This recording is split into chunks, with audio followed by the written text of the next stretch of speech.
There's a hole in Chicago. Not just any hole, a 76-foot deep crater, 110 feet across, sitting on some of the most valuable real estate in America. For 15 years, this gaping wound in the earth stood as a monument to failure, filled with rainwater that reflected the sky where a tower should have been. This is the story of the Chicago Spire, the building that was supposed to pierce the clouds at 2,000 feet, housing 1,200 families in apartments that twisted and spiraled like smoke rising from a fire. A building that would have required 17 million pounds of structural steel, enough concrete to pave a highway from Chicago to Milwaukee, and 476,000 square feet of custom curved glass that would shimmer and ripple like water flowing upward. It's a story about hubris, about timing, about the razor-thin line between vision and delusion. And it all began with a chance encounter at an art lecture in the spring of 2002, when one man looked at another man's work and saw not just beauty, but immortality. Christopher Carley wasn't your typical real estate developer. Sure, he'd made his money building luxury condominiums in Chicago, the Fordham on Superior Street, the Pinnacle on Huron, elegant buildings that spoke of taste and European refinement. His developments featured limestone facades imported from France, hand-carved moldings, wrought iron balconies that could have been plucked from a Parisian boulevard. But Carley had something else driving him, a weakness for beauty that sometimes clouded his business judgment. He collected art. He attended lectures at the Art Institute. He studied the great architects, Frank Lloyd Wright, Mies van der Rohe, Louis Sullivan, with the devotion of a scholar. He could spend hours discussing the Prairie School movement or the elegance of the Seagram Building's bronze I-beams. When he heard that Santiago Calatrava was coming to Chicago to give a lecture, Carley knew he had to be there. Calatrava, the Spanish architect-engineer whose bridges seemed to defy gravity, whose buildings looked like they were alive and breathing. The man who had designed the Milwaukee Art Museum with its massive white wings that opened and closed with the sun, 117 tons of steel moving like a bird preparing for flight. Picture this. It's a spring evening in 2002. Carley arrives early at the Art Institute, works his way to the front of the auditorium. When Calatrava enters, tall, distinguished, silver-haired, every inch the artist-engineer, Carley introduces himself, hands him a business card. The architect is polite but distracted. He has a lecture to give. Carley sits down and watches the slides flash across the screen. The turning torso in Malmö, Sweden, a residential tower that spirals into the sky, each of its 54 floors rotating 1 degree from the one below, creating a 90-degree twist over its 600-foot height. The Liège-Guillemins railway station in Belgium, with its massive steel and glass canopy covering 5 platforms, 100,000 square feet of space enclosed by just 62 columns. Buildings that move, bridges that dance, structures that shouldn't be possible, but are. And in that darkened auditorium, Christopher Carley begins to plot. He wants his own Calatrava, his own monument, something that will outlast him, that will change Chicago's skyline forever, that will make people stop on Lakeshore Drive and stare upward in disbelief. After the lecture, Carley approaches Calatrava again. He mentions he has a site, a very special site. Would the architect be interested? Calatrava is non-committal. He's a busy man with projects around the world, but he doesn't say no. Over the following months, Carley pursues Calatrava with relentless determination. Phone calls, letters, trips to Calatrava's studio in Zurich, where a staff of 200 architects, engineers, and craftsmen work on projects spanning 5 continents. Carley won't take no as an answer, and eventually, worn down or genuinely intrigued, Calatrava agrees to at least look at the site. Before we go any further, do me a favor. Hit that subscribe button. This channel exists to uncover the dark stories behind the world's most ambitious projects, the forgotten failures, the abandoned dreams, the destruction. And I can only keep doing this work if you're here with me. All right, Let's continue. The location was extraordinary. Where the Chicago River meets Lake Michigan, at 400 North Lakeshore Drive sat a 2.2-acre parcel of land, waterfront property with unobstructed views in every direction, the kind of location that comes available once in a generation, if that. This was the very spot where in the late 1770s, Jean-Baptiste Pointe du Sable, a Haitian-born trader of African and French descent, built his settlement. He married a Potawatomi woman named Kitty Hawa and established a trading post at the mouth of the Chicago River. A single cabin measuring 22 feet by 40 feet with a bakehouse, a dairy, a smokehouse, a poultry house, a workshop, a stable for 30 horses and 30 head of cattle. It was the first permanent non-indigenous settlement in the area, the birthplace of Chicago itself. The land had passed through countless hands over 2 centuries. By the early 2000s, it was occupied by a derelict building and soil contaminated with radioactive thorium, dumped there by the Lindsay Light Company, which had operated on the site from 1931 to 1942. The company extracted thorium from monazite ore and sold it to manufacturers of gas mantles for camping lanterns. The process left behind 17,000 cubic yards of radioactive waste that had seeped into the ground. Environmental cleanup would cost millions. Banks don't like lending on contaminated sites. Buyers don't like buying them. Insurance companies charge astronomical premiums. But Carly saw opportunity. The very factors that made the site difficult also made it affordable.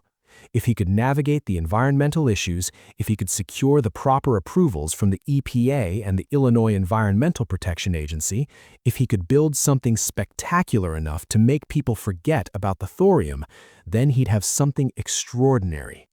He secured a contract to buy the land for $64 million from U.S. Equities Realty, and he asked Santiago Calatrava to design him something that would justify every penny of that investment. What Calatrava created exceeded even Carly's wildest expectations. The design was breathtaking, a tower that would twist as it rose, each floor rotating 2.3 degrees from the one below.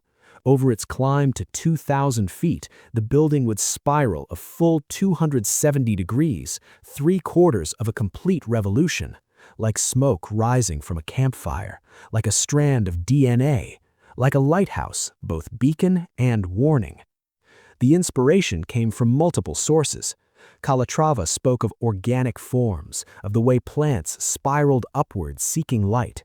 He referenced the golden ratio, that mathematical proportion of 1.618 found throughout nature, in seashells, in galaxies, in the arrangement of leaves on a stem. The spire's twist would embody this ratio, creating a form that felt both futuristic and timeless. The glass facade would ripple downward in waves, giving the impression of constant movement even when the building stood perfectly still. Each floor would be built out from the central core like a separate box with gently curving sides, pedal-shaped floors that would stack and rotate, creating that continuous spiral. No 2 floors would be exactly the same. Every apartment would have a unique geometry, a unique view, a unique relationship to the sky. The twisting form wasn't just beautiful, it was structural genius. In a conventional tower, wind hits the building face-on, creating enormous lateral forces. Engineers call this vortex shedding. The wind creates alternating low-pressure zones on either side of the building, making it sway. In extreme cases, this swaying can crack concrete, shatter windows, terrify occupants. But with a twisting tower, the wind forces are reflected in multiple directions rather than building up as a single force. The aerodynamics are actually superior to a conventional rectangular tower. Wind tunnel tests showed the spire would experience 40% less wind load than a traditional building of the same height. In the Windy City, where gusts regularly exceed 60 miles per hour, this was crucial. The structural system would consist of a massive concrete core at the center, 40 feet by 40 feet, containing all the elevators, mechanical systems, emergency stairs, and the primary structural support. This core would be reinforced with steel rebar, 8,000 tons of it, enough to circle the Earth if laid end to end. From this core, steel trusses would cantilever outward to support each floor. As the building spiraled upward, these trusses would rotate around the core, creating the twist.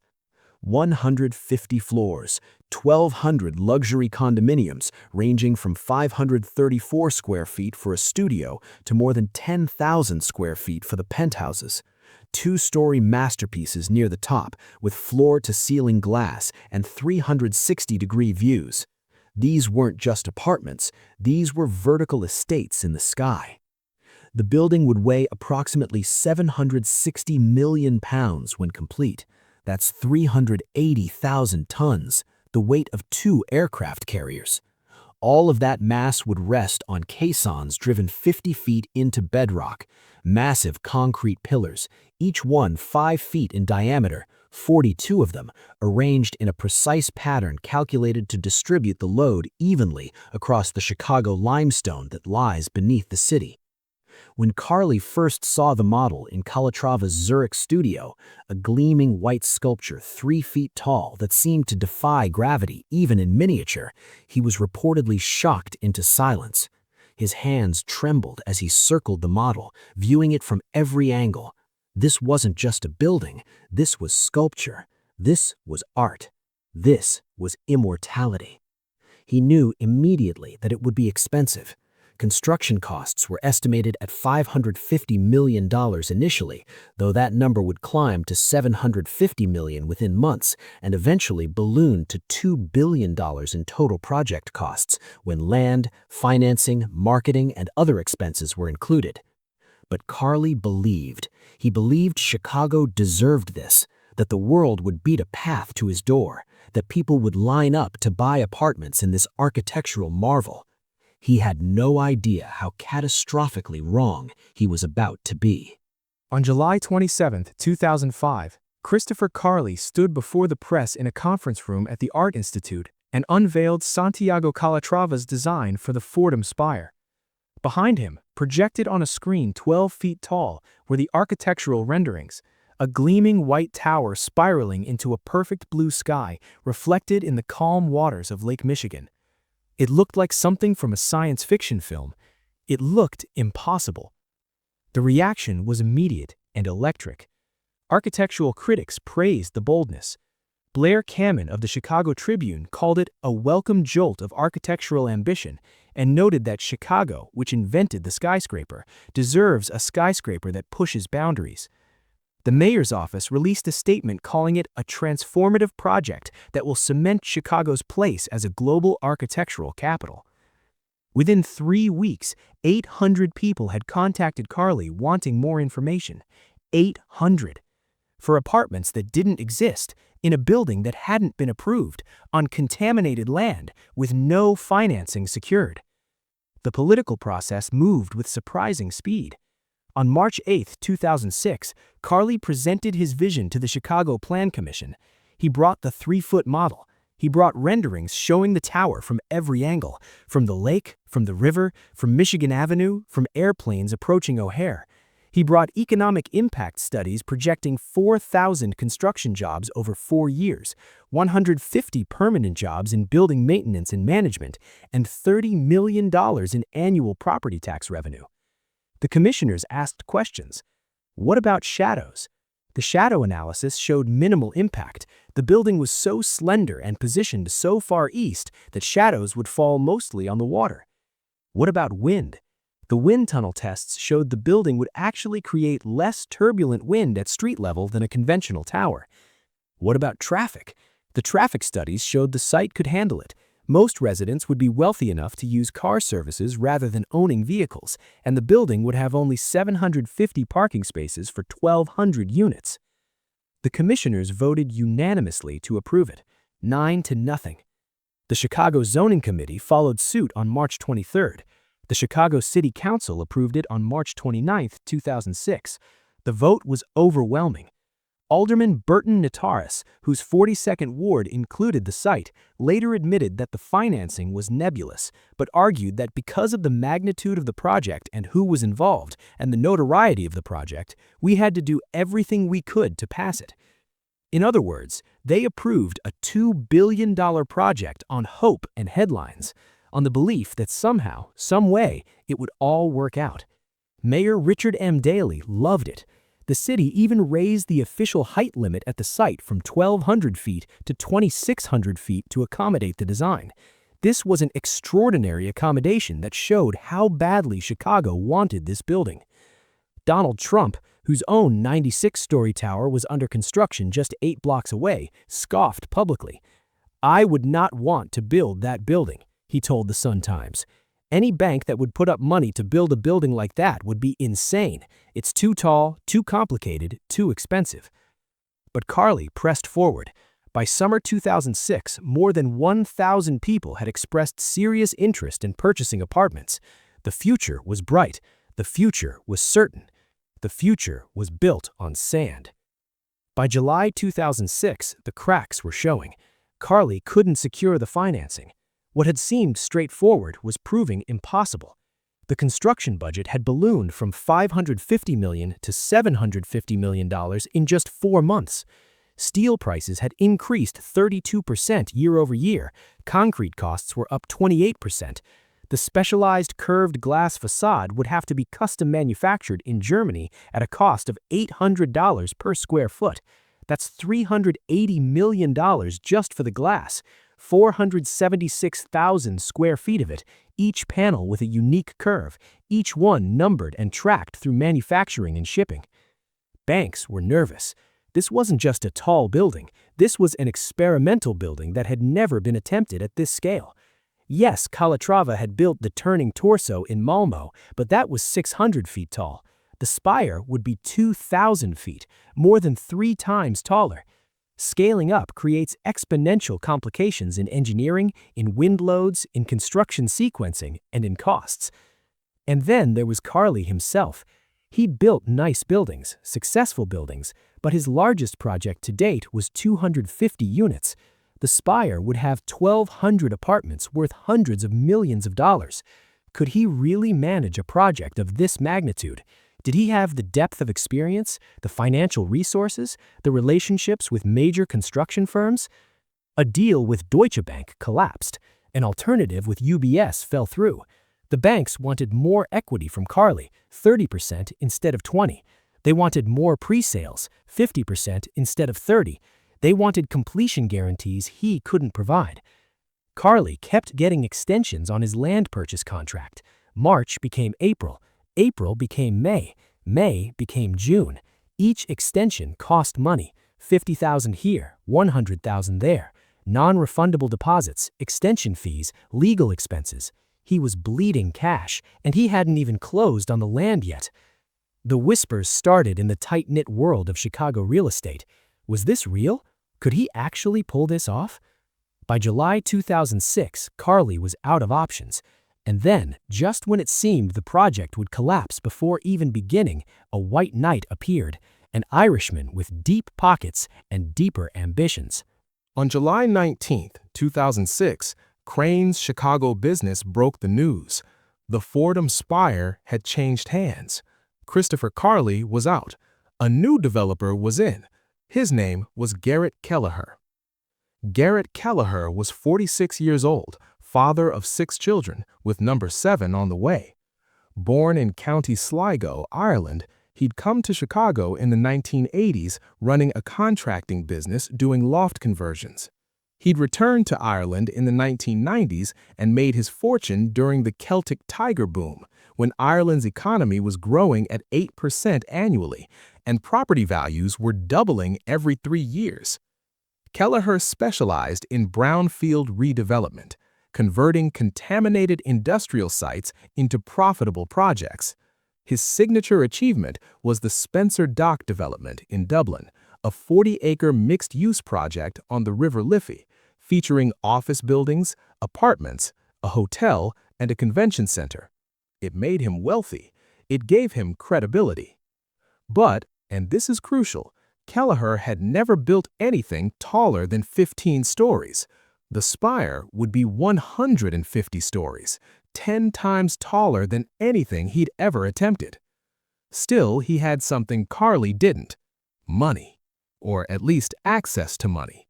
Kellaher claims to have 100% of the equity needed. He didn't need a partner. He could close on the land immediately, and he had backing from Anglo-Irish Bank, which guaranteed financing for 70% of the $2 billion project, $1.4 billion in construction loans. Kellaher bought the land for $64 million. He compensated Carly for his work. Estimates ranged from $5 to $10 million. Carly walked away with some money and tremendous disappointment. This was supposed to be his legacy. Now his name would be a footnote. The press coverage of Kellaher was curious. He wore khakis and open collared shirts to meetings where other developers wore $3,000 suits. He drove a Volkswagen Passat. He was soft-spoken, almost shy. Some saw this as refreshing. Others saw it as a warning sign. Did he have the swagger, the confidence, the sheer force of personality needed to will a project like this into existence? But he owned the land, he had the approvals, he had financing commitments. The project was moving forward. In December 2006, Kellaher announced major changes. The hotel was gone. The antenna mast was gone. The building would be purely residential, 1,200 condominiums, nothing else. The tower was wider in the new design, no longer tapering as dramatically. More floor space meant more units, which meant more revenue. The business case had changed. Where Carly's design prioritized beauty, Kellaher's prioritized profitability. Blair Kamen hated it. He wrote that the building looked Twizzlerish and criticized the blunt top. The proportions felt wrong. The twist seemed forced rather than organic. This was no longer a building that inspired gasps. But Kellaher defended the changes. More practical, more economically viable, more likely to actually get built. He renamed it simply Chicago Spire. This was his project now. To generate sales momentum, Kellaher went all out.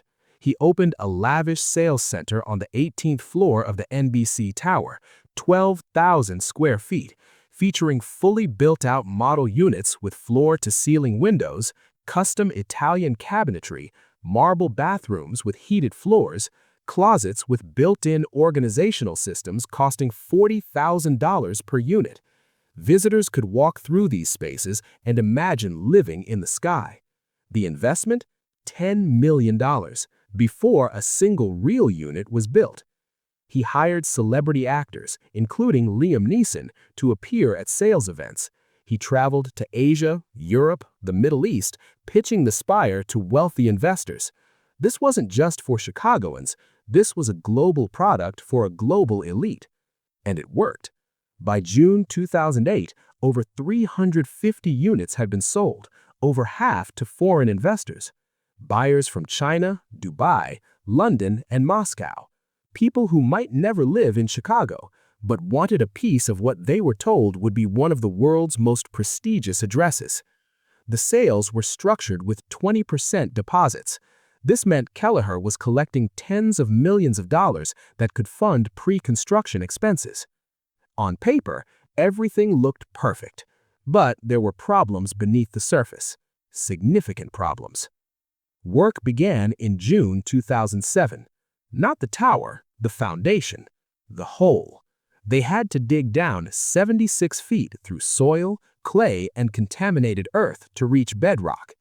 The excavation revealed layers of Chicago's history.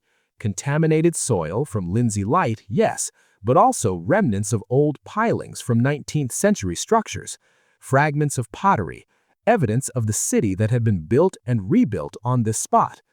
The contaminated soil had to be carefully removed, 17,000 cubic yards, enough to fill 7 Olympic swimming pools.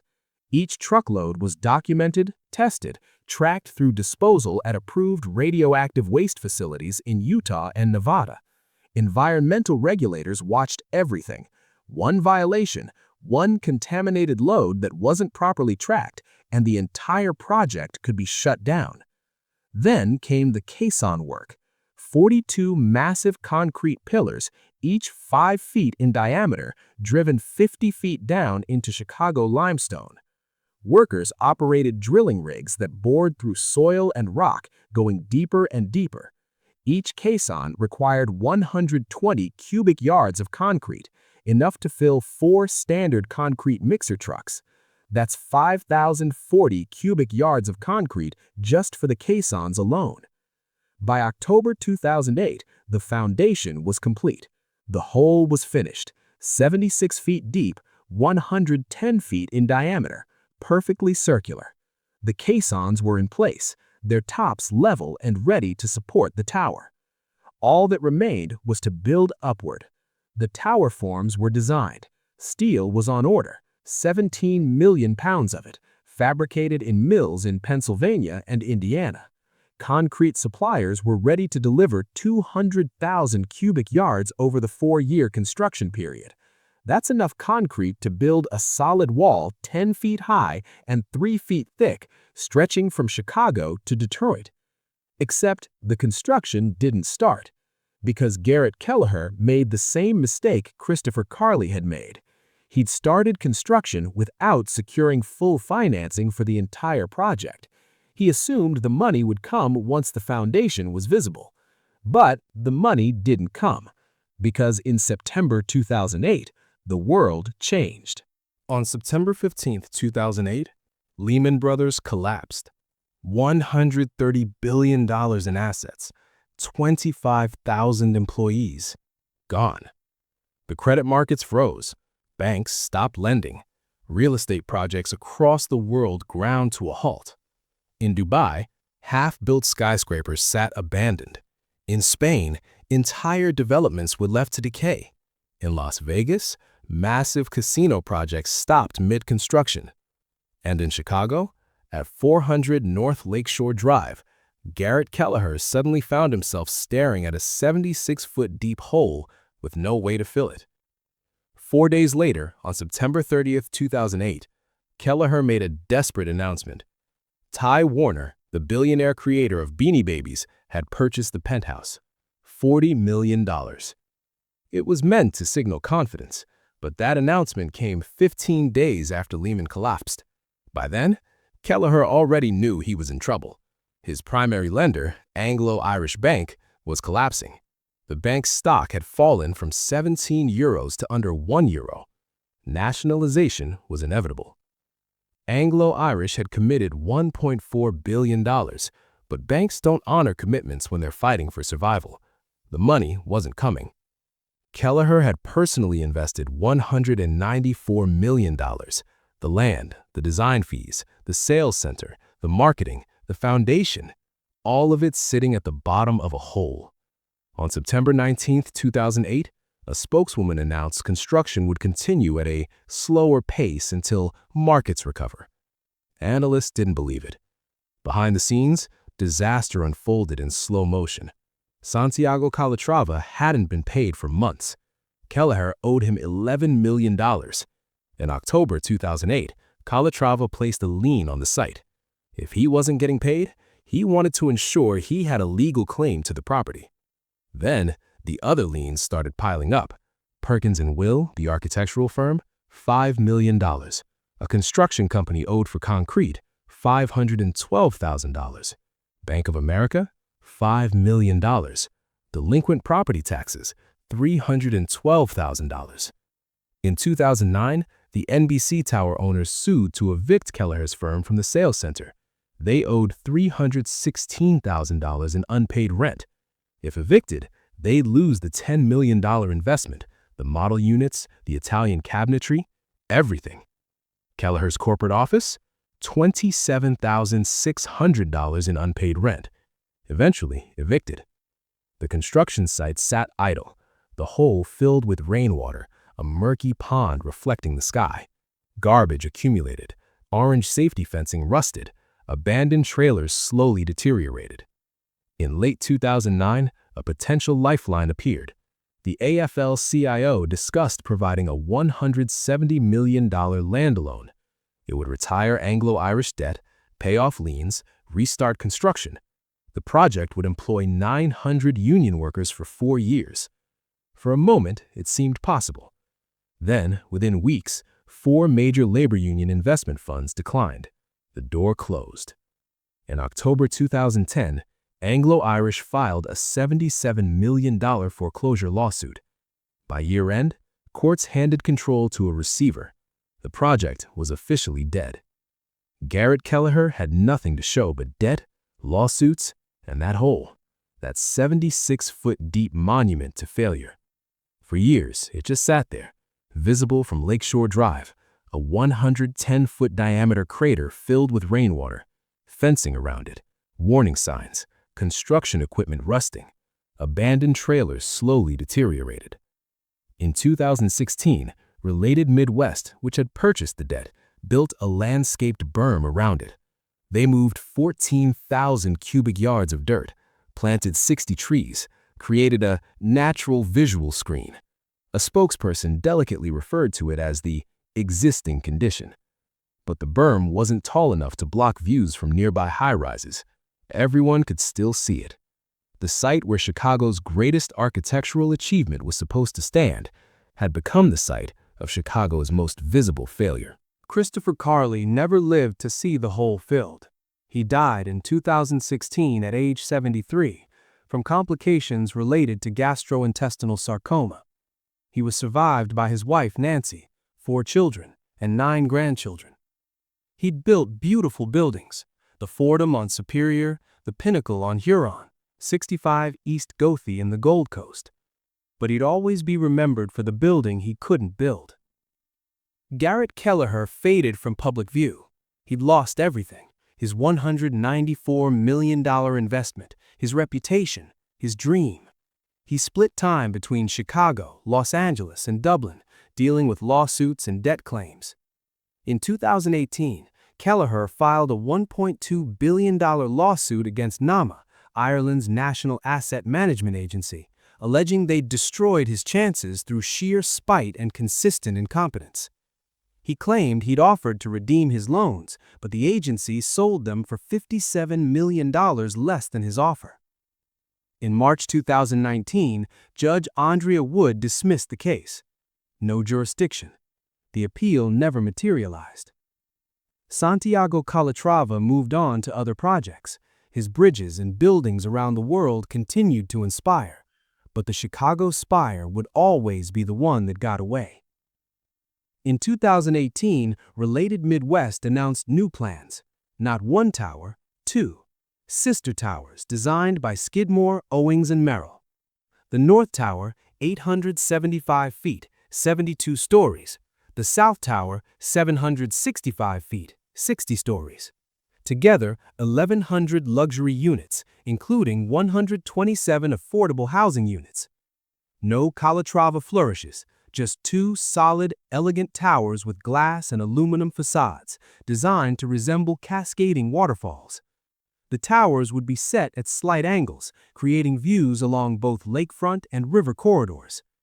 In 2021, after revisions, the plans were approved. Construction finally began in earnest in 2024. On March 1, 2024, 250 concrete trucks descended on the site. They poured 470,000 gallons of concrete, 9 million pounds, into the old spire hole, enough concrete to fill a 9-mile-long sidewalk. The challenge wasn't just building new foundations, it was dealing with the existing hole and the 42 caissons driven deep into bedrock for a tower that never rose. Some caissons were reused, some relocated, some abandoned. Workers coordinated around existing townhomes and adjacent condos.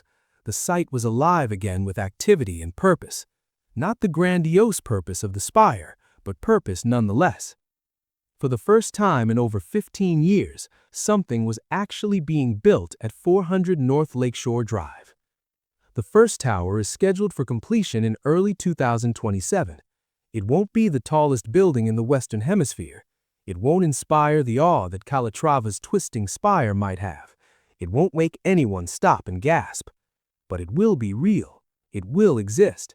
It will house people and extend the Riverwalk and create park space on land where Jean-Baptiste Point du Sable once built his trading post. The story of the Chicago Spire is a cautionary tale, a reminder that dreams, no matter how beautiful, must be grounded in reality, that vision without execution is fantasy, that the distance between will be and might have been is measured in failure.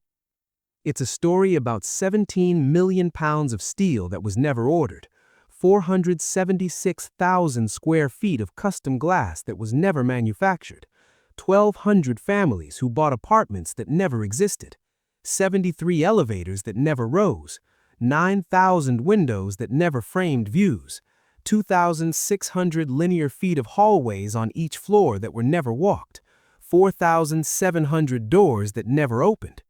It's a story about a hole 76 feet deep that stood for 15 years as a monument to ambition that exceeded ability, to dreams that outstripped resources, to vision that couldn't survive reality. But it's also a story about resilience, about cities that refuse to let their scars define them, about filling holes, literally and figuratively, and moving forward. The Chicago Spire will never be built. That ship has sailed. That dream has died. But where it was supposed to stand, something else is rising. Something smaller, something more modest, something achievable. And maybe that's the lesson. Sometimes the greatest achievement isn't touching the sky. It's simply finishing what you start. It's understanding the difference between what's possible and what's probable. It's knowing when to dream and when to build. The hole in Chicago is gone now, filled with 9 million pounds of concrete, and in its place, something new is taking shape. 2 towers that will house families, create jobs, extend public space, contribute to the city's skyline without dominating it. Not perfect, not legendary, not the second tallest building in the world, but there, real, built. Sometimes that's enough. Sometimes that's everything. The Chicago Spire reached for immortality and found only a hole in the ground. But from that hole, something else emerged. Not the monument its creators envisioned, but perhaps something more important. A reminder that hubris has consequences, that timing matters, that execution trumps vision, and that the greatest buildings are the ones that actually get built. The story ends not with a tower that touches the clouds, but with dirt being moved, concrete being poured, steel being raised, the unglamorous work of actual construction replacing the seductive fantasy of architectural renderings. And in that transformation, from dream to disaster to redemption, lies the real story of the Chicago Spire. Not the building that was promised, but the lessons it left behind.